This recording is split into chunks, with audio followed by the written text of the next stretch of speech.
पूर्वी चीन सागर में अब चीन के बाद उत्तर कोरिया भी लगातार अपने नापाक मंसूबों के साथ पेट्रोलिंग कर रहा है।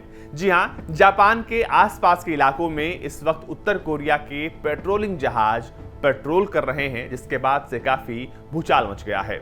जी हां, कहा जा रहा है कि जिस जहाज से पेट्रोलिंग हो रही थी उस पर मैन पैड्स यानी कि man portable surface to air system वाले जो मिसाइल सिस्टम हैं उनको साथ ले जाया गया था और उसके जरिए गश्त की जा रही थी। आपको बता दें कि चीन ने इस पूरे इलाके में तनाव तो बहुत पहले से बनाया हुआ है, लेकिन अब उत्तर कोरिया की इस हरकत के बाद से कहा जा रहा है कि हो सकता है कि चीन और उत्तर कोरिया एक साथ आकर जापान जैसे देशों के लिए खतरा पैदा करे। लेकिन सबसे दिलचस्प बात यह है कि man portable surface to air system जो मिसाइल सिस्टम था उसको देखकर लोग परेशान हैं।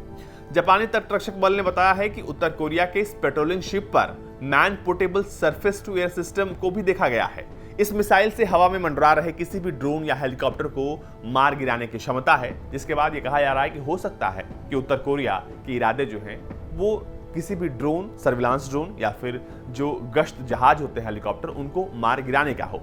उत्तर कोरिया जहाज को पहली बार जापान सागर में स्थित यामातो गोली के क्षेत्र में देखा गया था, जिसके बाद जापानी नौसेना ने पूरे इलाके की सर्विलांस को बढ़ा दिया था।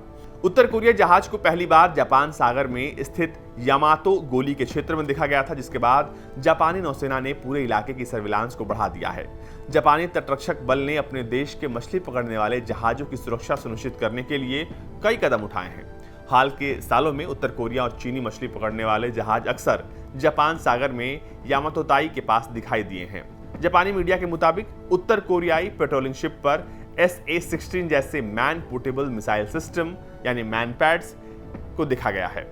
S-16 को सोवियत संघ ने बनाया था, जिसकी रेंज 4.5 किलोमीटर की थी। इससे पहले भी उत्तर कोरिया गश्ती जहाज जापानी समुद्री सीमा में घुसपैठ करते रहे हैं। साल 2001 में ठीक इसी तरह मिसाइल सिस्टम के साथ उत्तर कोरिया के एक युद्धपोत ने जापानी सीमा में प्रवेश किया था, जिसके बाद उत्तर कोरिया का वो युद्धपोत एक जापानी गश्ती जहाज के साथ गोलीबारी के दौरान अमामी ओशामी द्वीप के पास डूब गया था।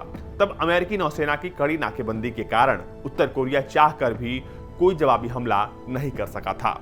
लेकिन कहा जा रहा है कि जिस तरीके से उत्तर कोरिया लगातार अपने मिसाइलों का परीक्षण कर रहा है और अब जब वो जापान के साथ संघर्ष करने की स्थिति में आ गया है, तो हो सकता है कि अमेरिका के जितने भी अलाई देश हैं, यानी कि जो जापान है वो अमेरिका के साथ है, तो ऐसे में एक बार फिर से ऐसा हो सकता है कि जापान अमेरिका बनाम उत्तर कोरिया हो जाए और इस वक्त स्थिति दूसरी होगी। हो सकता है कि ये जवाबी हमला भी हो, लेकिन ऐसे में एक बहुत बड़े युद्ध की होने की आशंका है। लेकिन सबसे पहले आप ये जान लीजिए कि जिन मैन पैड्स को देखा गया है आखिर वो क्या चीज है, उनसे कितना खतरा है और उनका इस्तेमाल कब कब किया जाता है।